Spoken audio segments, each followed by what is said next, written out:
Oh, hello.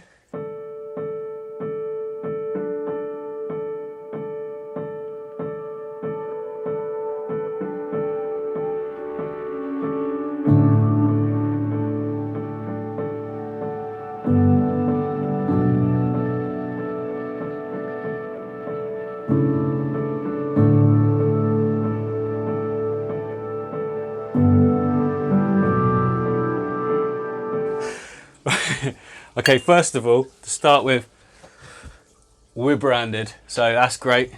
Why not? But yeah, anyway, moving on. So you'll know what happened the last time I did this. I made like a nice bowl, no filter aquarium. Everyone liked it. Am I just in? I'm on my knees, but everyone liked it, and then I smashed it. It was actually doing really well as well. When the point I smashed it, flooded in here because surprisingly holding quite a fair bit of water, this bowl. But yeah, so that wasn't great. And then I thought to myself, okay, next time I'll do it a bit different. There's no point in doing the same thing again. So for this setup, what I'm going to do is go for a more simple design than last time, because last time was great, but it was finished sort of straight away. Couldn't really do a lot else to it. It was like a finished aquarium from the get-go, which I don't find very interesting. I like seeing stuff develop. So I'm going to start off nice and simple with this one, and then we can watch it gradually develop, and you know, makes for more interesting uploads, creates more content, which is great. You know, you guys get to watch more videos, I get to make more videos. I love making videos, so win-win. Yeah, so I'm going to go for a nice simple one. A nice carpet in foreground, some nice cute simple pebbles. I was going to go for, like, you know, your detailed mini landscape serious stone, but then I thought, let's keep it cute. And these pebbles I think fit the bell. The bell? They don't fit any bell, they fit the bill.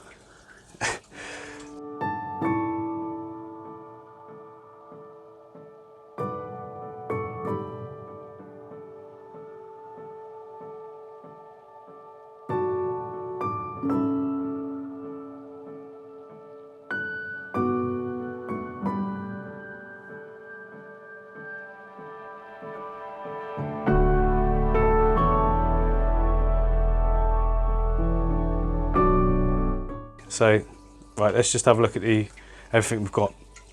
Bowl, I'll put the dimensions up here somewhere because I don't actually know at the moment. We've got Tropica aqua soil, we've got Tropica plant substrate. This is really good to put underneath the aqua soil. It's effectively what I used to sort of create with my my homemade sort of substrate that everyone thought was magic. No, it's just something like this added to some gravel. That's it. We've got some nice Microsorum terrupus. We've got some nice Java fern. Again, like I say, nice pebbles. I got those from the beach, so they were free. Got some Tropica moss, nice little bit of wood. It's Redmore root. Then I've got some stuff I've already prepared, which is the Monte Carlo dwarf hairgrass, both from Tropica. And this is Japan clover, or, you know, it's got like a million different names. Hydrocotyle Japan, Hydrocotyle Tupa. Again, I'll leave everything for it, but yeah. Okay, let's dive in straight away. Right, I'm going to film the build from behind the camera because I see no point in standing right behind it, opposite it, just so you can see my face every now and again, which is just stupid. I can film it much better from here. You know, I can get nice close-ups, I can move it around quickly. I think that's much better. So let's get started straight away. Well, we wouldn't get started at the end, would we? So it's just stupid. Just to start.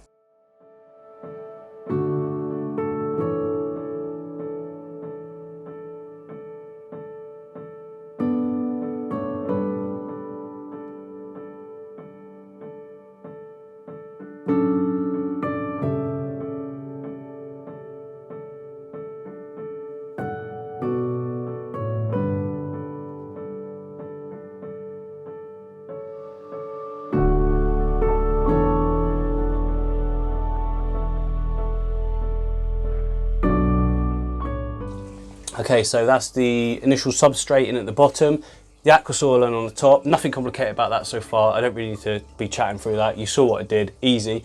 It's all banked up at the back more, which is obviously what you want to do to create depth in the tank. And now let's put our wood in. Let's place our wood into the bowl. That doesn't sound any better, to be fair. Right, so I want it to be something like that. Idea being that there's still access there for my hand to be able to do the maintenance. but also it's got, you know, good impact still. Coming down at an angle, you don't want stuff straight on or horizontal, looks rubbish, doesn't happen. I know that this is going to float, that's the problem, because it's not been waterlogged or anything. So I'm going to try and attach a rock to the bottom of it. In fact, I think what I'll do is I'll just put an elastic band around the rock, and I'll cover that elastic band with moss. Eventually it'll deteriorate, but by that point it won't matter anyway. And that'll hold it all down, and I'll know then when I fill up the water, we're not going to get that disastrous moment that is every aquascaper's worst nightmare. You spend 2 hours on a scape and then it just pulls everything up, and you just, and you can never get it back how you had it, and it's always a bit like heartbreaking, but that is not going to happen. It's happened too many times already, not now. Right then, there we have it. There's the rock. You can barely really notice the elastic band. You can because I pointed it out, but you should be able to cover that absolutely fine. Place it in where we want it. Perfect. Yeah, looking good. I think that's going to work well. So the next job is to decide the stones, and like I say, got some nice little pebbles there. I've got a few more pebbles if I want to choose them, but yeah, gone for these. Put them in, have a little look around. You know, looking at it now, this one might be too big, but that's what the process is all about. I'll just do a little time lapse because sometimes this can take a long time, even though it's just 3 blooming stones.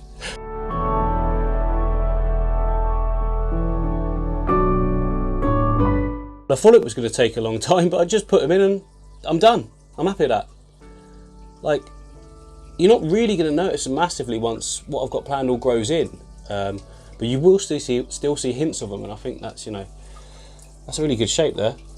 It's not complicated. The whole point is I don't want this to be complicated. I've just put 3 pebbles in and a bit of wood, some aqua soil. Give this a go, guys. This is the one. This is the one you can do. Give it a go. Okay, so our next job is to attach some moss to the wood area. I want to keep the stones clean because I just think it looks better. And to do that, I'm going to use super glue gel. Now, always get a question asking if super glue is safe for fish. Yes, it is. It dries completely inert, which means that it's completely safe. It's basically like solid plastic once it's dried. Okay, preparing your moss from your 1-2 grow. Why am I talking like that? I've turned into a teacher. Rip that off. Pour out the liquid if there is any. It should be. There we go. There's a gel at the bottom there, see? So what you want to do is wash that off.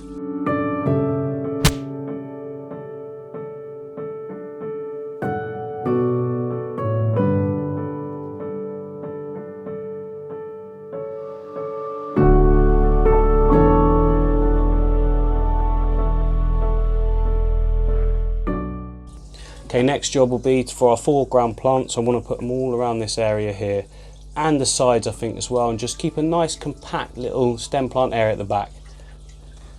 Dwarf hairgrass I've got and some Monte Carlo.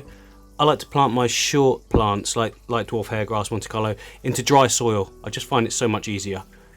So simple as this. Take your tweezers, place it where you want to go, push it in. As you try and pull out your tweezers, it will try and pull out. But if you just loosen, tighten, loosen, tighten, loosen, tighten, there you go, look at that. Perfect. Repeat.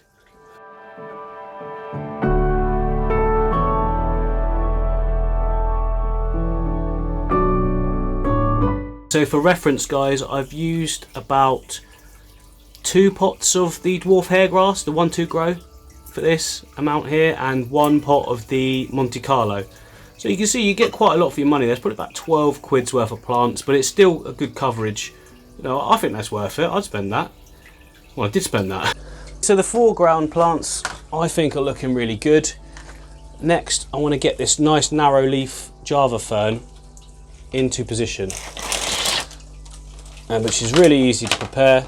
Just comes in this little pot, which you just give it a little squeeze. It should come free.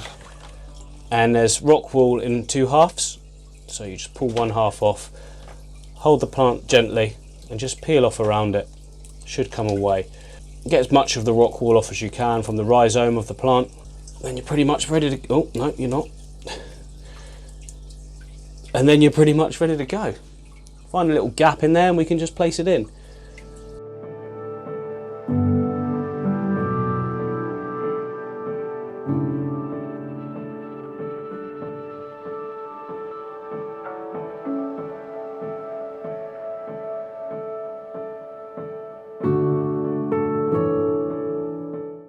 Plants that have already converted to their submerged state work much better in no filter setups. They just get the water going and puring. They get everything working straight away. There's no sort of bedding in period. It's just instant. Like, look at how good, let me zoom in. Look how good those root structures are. It's already converted, it's all ready to go.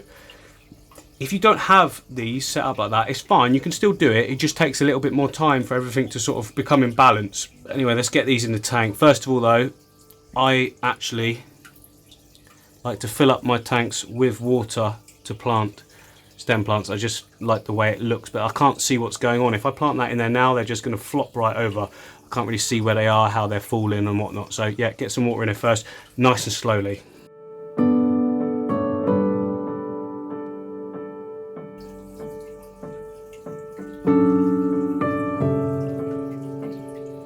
Right then, there we go, flooded. I think that's looking really nice. I mean, as with all bowls, it just does give a sort of magnified effect, but that is actually really good because the fish that are going in here are tiny. But anyway, let's get these stem plants planted at the back.